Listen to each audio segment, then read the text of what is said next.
you get fat if you work in Vietnam for sure. Maybe that's the issue. I translated 10 pages of feedback at night, crying and said, what am I doing with my life?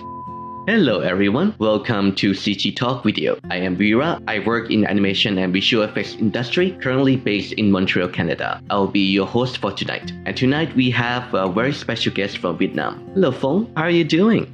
Yeah, I'm great. Thank you for inviting me here today. This is my first time doing something like the podcast, so maybe I'll be nervous here and there. Please help me. And thank you for joining us today. So firstly, can you introduce yourself to the audience? What do you do and which projects have you been involved in? So my name is Phuong and I'm currently working as producer at Rare Reversee, a small studio in Ho Chi Minh City, Vietnam. And before that, I was a layout producer for Specs, another studio in Ho Chi Minh City as well. Throughout my time as a producer, I was lucky enough to work with Disney animation series, and also I have done some game intros and cinematics for Garena new skin promotion for the AOV game. Is it like mobile game? Yeah, it's some sort of like League of Legends but on mobiles. That's interesting. Can you tell us a little bit more about line producer? I have a comparison that I really love when I talk about my role.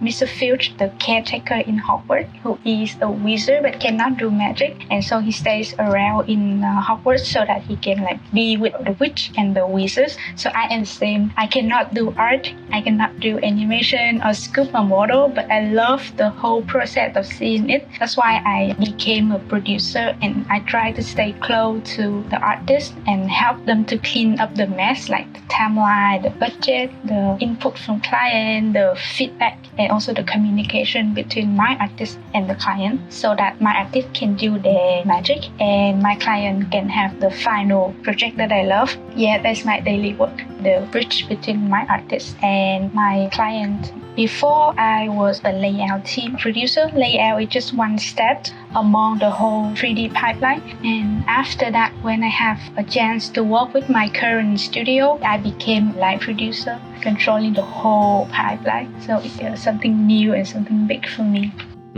I see. So you basically do management and also act as a bridge between the client and the artist. Yeah. And as a line producer, how involved are you in creative process? I would say around 5 to 10%, because mostly my role is to make sure that the information transfers 100% between clients and artists, and making sure that the timeline is met and the okay is reasonable. So in terms of art creativity, I don't think that I involve too much in that. If it has to be the case, then I think I will be reading the feedback, and if the client say that they want the model to be red, but my artist in some magical way make it blue, and I will jump in and say, I remember that the feedback said that they want it to be red. Can you change it? I think that is the highest creative part that I can involve in. I see. And have you ever be if the client has some comments, right? Have you ever negotiate with the client, try to sell the artist's work to the client so the client approve it? Oh yeah, sometimes I do it. I guess there are two cases. One is that I think the feedback from client a little bit over our budget or over our timeline, and the deadline is something strict. Then I will negotiate with my client so that they either reduce the feedback or skip it in this route. And there are another case when I sit down with my artist and then they show me how they think about the project, and I think their point of view is quite interesting, and that would be some sort of regret if the client cannot hear about that wonderful ideas. That is when I jump in and then try to sell that idea to our client. I see. And do you ever have a case the artist would like to push the quality of the work higher, but you have to stop them because it's going over the budget? Yes. So our current studio, because we're very small, we only have 20 artists in-house. So every project is really valuable and very precious. That's why our artists are really high in the proposing idea, because they really love what they want to do. So whenever I need to stop them, I'll be very heartbroken inside. But I need to prove to them that, okay, if we do that, that would be a whole month. We only have 2 weeks. We will try to do it next time. a lot of time they will give me like puppy face and say that, Phuong, don't you see how wonderful it is? Don't you feel that would be like such a miss for the client if they don't have it? That is where like my mind has to be very clear about, okay, the timeline is top priority. I think that happens a lot, mostly because we are a small studio and we want to prove ourselves a lot during these projects. Yeah. It's always a difficult decision, right? Yeah, look at those puppy face saying that, isn't it wonderful? Oh, you have to be the one to stop them. Yeah, I have to be strict, like, no, that is a huge no here. And can you talk a little bit about the challenge you have to face as a line producer? I don't know how about Thailand or the country that you are living, but in Vietnam, we don't have any universities that train 3D producer as a major in school. So I would guess that either we study from approach or we try to like study per project. And I am the later case where I learn per project. So there's a lot of cases where like the client keep giving me the information, but I personally don't understand. I was like clueless sometimes. So a lot of time I was under the pressure that I am the one like blocking people's work. I would slow them down or like make them go on the wrong track because I don't understand the whole process. So I think to sum up the challenges for me as a producer is a lack of knowledge. So I need to keep learning, keep studying, and have a like thick face to ask my artist, what are you talking about? I don't understand anything. Can you explain for me? I think that is like the biggest challenge for me. I see. You mentioned that there's no school for training producer and stuff, right? So how did you become a producer and what makes you want to become a producer? I used to be a production assistant for a production house. Like we shoot in real life, and as time went by, I realized that I really attracted and actually amazed by like how things can be done on the small screen on the PC. So I want to get to know more about it. What are they doing? How can they do it? And all of a sudden on my Facebook feed, there is a recruitment ad from Specs. That was my previous company. It showed up, so I applied. Suddenly, that is how I made my career path. I got in, and we have a lot of daily training for new producer. So I get to learn about how to manage project. What is the model? What is a layout? And what is FX 3D, FX in 2D? These things amaze me. And I think the concept of doing art in 3D and the concept of doing magic in Hogwarts are just the same. I didn't get any hours from Hogwarts, so I get the recruitment ad from Specs, I guess. That's how I became a 3D producer. And what made you interested in becoming a project assistant?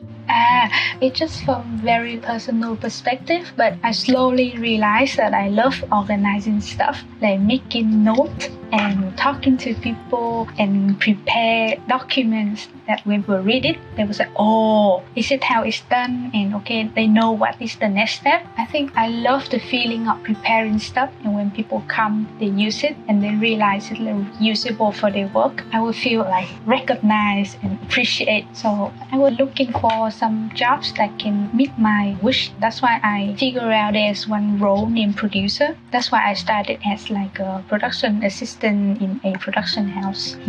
Oh, that's very nice. And yeah, as an artist, I would like to say that really thank you for all of your hard work. We really appreciate the work that producers do for us, the organizing stuff and everything. It really makes artist work go smoothly, makes our life much easier. I think that is a rewarding thing for me as a producer as well. There was one time when I prepared the feedback, I translated from English to Vietnamese. That's one part of my daily job as well. An artist came to me and he said that he knew that I needed to stay up late last night so that I can finish all the feedback before they arrive to work. He thinks that would be very hard for me, like finish the work that late and still show up at work 10 a.m. next morning. So he really thankful me for that. And please don't quit job because that would be a huge loss for them. So please stay at work for them. I think that's very cute, and I was like kind of teary at that time when he said such a cheesy thing. Oh, that's so nice. So, when you say that you have to do translation for the comment from the client and stuff, you have to stay late. Is doing overtime a common problem in Vietnam? Because in Thailand, it is also a common practice to do overtime. I think the case of staying late doesn't happen every day, or else I would be dead for sure. Yeah, I was lucky enough to work with the companies that paid quite fairly for the overtime for the artist and also for the producer. But yes, I have seen many other like CG startups in Vietnam. They willingly work non-paid overtime because their biggest goal is to create great work and get recognition by the potential clients out there. So I think yes, in Vietnam we do have overtime sometimes, but mostly it doesn't really like go that harsh that we need to stay like 20 hours per day at work. No, it doesn't go that terrible. I would say about 10 hours a day.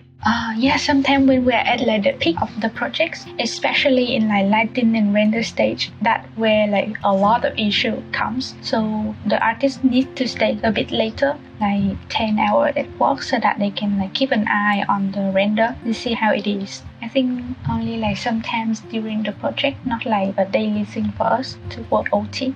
I see. And quick question, are you guys doing work from home or are you back at the office currently? We are back to the office already, but because the work from home concept is really useful and workable, so these days we are easier to apply for work at home if we are not feeling well or if we have some personal stuff that we want to deal when we are at work. So work from home is more acceptable nowadays. So you guys are doing hybrid nowadays? Yeah.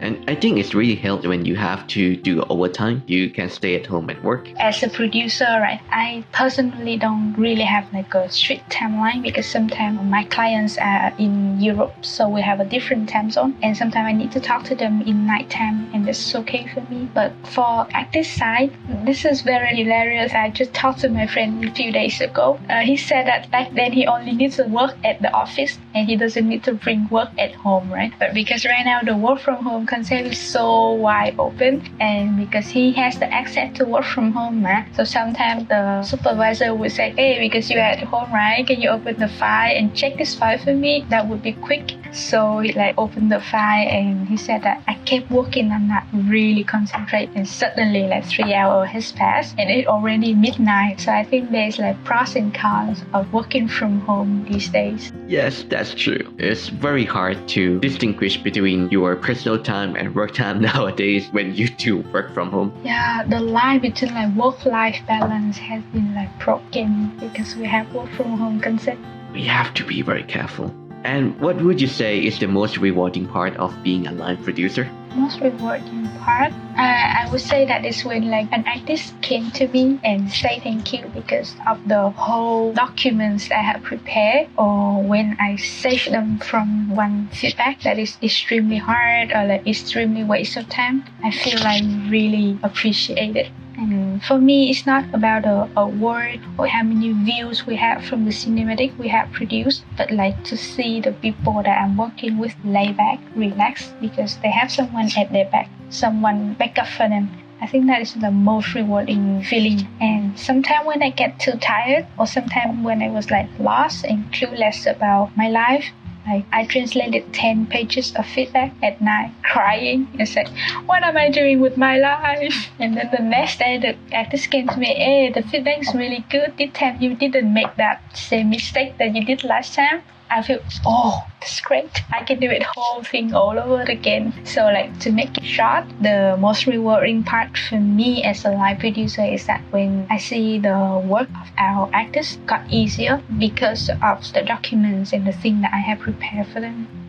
Oh, that's very sweet of you. And that sounds very tough, translating 10 pages of comments. Oh my god. I don't want to think back. Right, and what do you think makes a good line producer? Well, I think it's more like my long-term career goal. I would love to become a producer that understands people needs, understand client and the artist needs, freelancer and the in-house needs, so that I can make sure that they candidate well in every project. And one other thing that I have always tried to remind myself that I need to like keep cool in any case, like some silly feedback or some delay from my actors. I need to keep cool head and try to figure out how to solve it.